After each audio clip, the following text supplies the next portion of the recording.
Paris is Max Keiser from maxkeiser.com. Max, these figures, one figure after another, I noticed Eurozone December producer prices falling, those Macy's figures, 3 trillion in home values lost. Some people are saying that rather than a toxic bank, they should be thinking of making a good bank. Obama's stimulus package, will it make any difference? Well, a bad bank is a slush fund. And what the U.S. government hopes to do is to take all of the bad debts that were built up from the years of fraudulent banking practices by the major banks and to stick them into this huge slush fund and hope that they go away. And they're not going to go away. These debts are multi-trillion dollars in size, and they have to be dealt with in a real way. They just simply can't be put into a quote-unquote bad bank and hope they go away.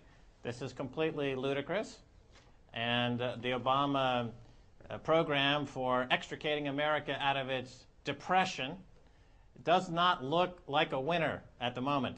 Obama is contemplating measures that other governments are saying are protectionist, China speaking, Canada speaking. This idea of a good bank, do you think that's a step too far, too socialist a step, as it were, if they were going to create a government bank that had none of the problems associated with the current financial institutions that would be put in the toxic bank? Well, by good bank, what they're talking about is nationalization. And ultimately, the banks in America will be nationalized. There's little doubt that that's what's going to happen after the bankers abscond with hundreds of billions of dollars worth of ill-gotten gains. So what you have in America is one giant bank, similar to in Russia, for example. They have one giant energy company, Gazprom. In America, you'll have one giant bank, Bankprom, which will be lorded over by Tim Geithner and other aristocrats and neo-monarchs and neo-feudal lords, and they will parse out credit based on political favor and cronyism. Capitalism and free market capitalism in America is dead, and I don't see how it's going to be resurrected without a new American revolution, a new declaration of independence. This should be what people in America look forward in 2009, is to take back their country and to revolt. That's about the only thing the American people have left to do.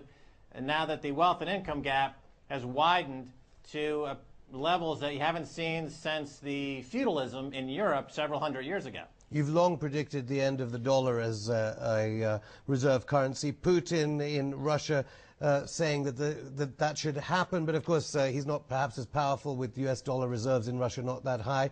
Do you think other countries are seriously thinking about it, especially as the numbers, Paul Craig Roberts recently telling us, I don't know, maybe 4 trillion. What is the debt going to be? And do you think the US dollar may no longer be the reserve currency? That's really on the cards. The US dollar is an interesting story. Very smart pundits in America like Peter Schiff got the US dollar story in 2008 completely wrong, as did most of the pundits, including guys like Jim Rogers, who's on some of your competing networks all the time. I myself, as you point out, has been calling for the death of the dollar. The problem is that as these economies collapse, they're not decoupling, as some would have suggested a year ago or so. What's happening is that people in these countries, in Russia, for example, they're buying dollars as a protection against a falling ruble. But they should be buying gold and silver if they were smart. But they're foolishly crowding into the U.S. dollar. I think they have very fond memories of Ronald Reagan, riding around in his cowboy hat, and they equate this with a strong dollar. They don't realize that it's a roach motel.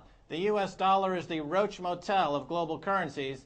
It's easy to get in, but once you're in, it's going to be very difficult to get out of U.S. Treasury bonds and the U.S. dollar. And I think, as some have pointed out, perhaps Mark Faber has talked about the U.S. Treasury bond market being the mother of all bubbles and collapsing in 2009. So I don't think the dollar is really safe haven, although it has been relatively strong in the last 8 to 9 months. But this is due primarily, to the unwinding of these hedge funds that were short dollars to fund all of the nefarious hedge fund activity we've seen over the past year and a half. And as these hedge funds collapse, they've got to buy back dollars to clear out their positions. So it's more technical than fundamental. There is no fundamental strength to the dollar, but there's tremendous technical strength, and it's short-lived. Max Keiser from maxkeiser.com. Thank you very much.